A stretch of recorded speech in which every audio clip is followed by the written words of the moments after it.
तो आज के वीडियो में स्टार्ट करने जा रहे हैं व्हाट इज़ सेल के बारे में। यहाँ पर सेल के बारे में बताने जा रहे हैं तो कि सेल किसे कहते हैं। जीवों की सबसे छोटी रचनात्मक एवं कार्यात्मक इकाई होती है, उसे हम कोशिका कहते हैं। कोशिका को जीवन की मूलभूत इकाई भी कहा जाता है। ठीक है, 1665 में रॉबर्ट हुक ने, यहाँ पर दिया हुआ डेट आपका 1665 में रॉबर्ट हुक ने सबसे पहले कॉर्क को काटकर सूक्ष्मदर्शी से देखा तो उसमें अनेक चैम्बर्स उन्हें दिखाई दी। इन चैम्बर्स को कोशिका कहा गया है। ठीक है, कोशिका जो है वो ओक नामक वृक्ष से प्राप्त हुआ है। ठीक है, फिर रॉबर्ट हुक ने निर्जीव कोशिका का अवलोकन किया। फिर है एवी लीवेनहॉक को फादर ऑफ बैक्टीरियोलॉजी कहा जाता है। तो फादर ऑफ बैक्टीरियोलॉजी किसे कहा जाता है, वो लीवेनहॉक को कहा जाता है। ये बहुत इंपॉर्टेंट क्वेश्चन है। उसके बाद है आपका कि संसार की सबसे छोटी कोशिका जो है वो माइक्रोप्लाज्मा है। संसार की सबसे बड़ी कोशिका है शुतुरमुर्ग का अंडा।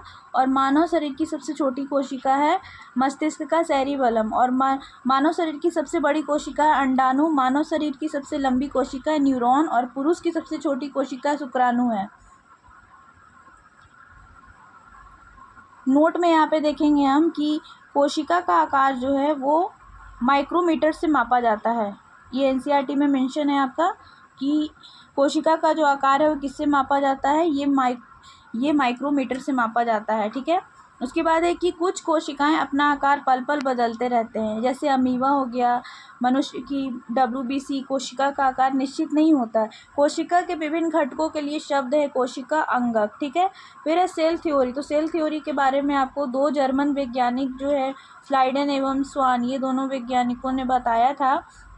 इन्होंने सेल्स थ्योरी दिया था। ठीक है, तो स्वान जो था वो प्राणी शास्त्री थे और स्लाइडन जो थे वनस्पति शास्त्री थे, जिन्होंने कोशिका सिद्धांत इस प्रकार दिया है कि प्रत्येक जीव की उत्पत्ति एक कोशिका से होती है। ठीक है, प्रत्येक कोशिका स्वतंत्र है किंतु सभी मिलकर किसी कार्य को संपन्न करते हैं।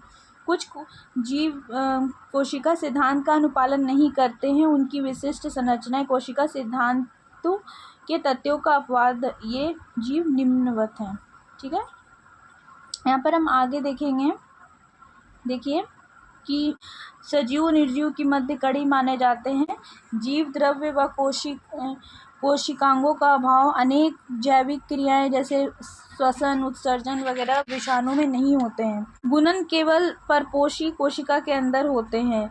निर्जीव के समान इनके भी क्रिस्टल बनाए जा सकते हैं। फिर है वायरोइड। तो इसकी खोज जो है डिनमर और टेम्बर ने 1971 में किया था। ये कोशिका के समान परंतु विषाणु के विपरीत इसमें प्रोटीन का अभाव होता है। फिर यह पादप कोशिका के संक्रमण हेतु सबसे छोटे कारक होते हैं।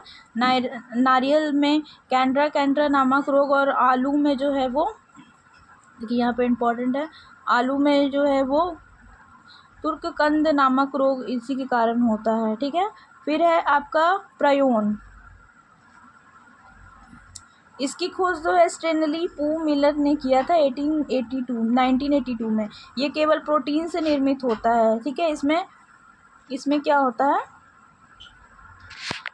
न्यूक्लियस अम्ल का अभाव होता है। ये जंतु एवं पादप में तंत्रिका संबंधी रोग उत्पन्न करते हैं। इस पर कोशिका सिद्धांत का पालन नहीं होता। प्रोकैरियोटिक जीव का देखिए यहाँ पर संरचना दिया गया है।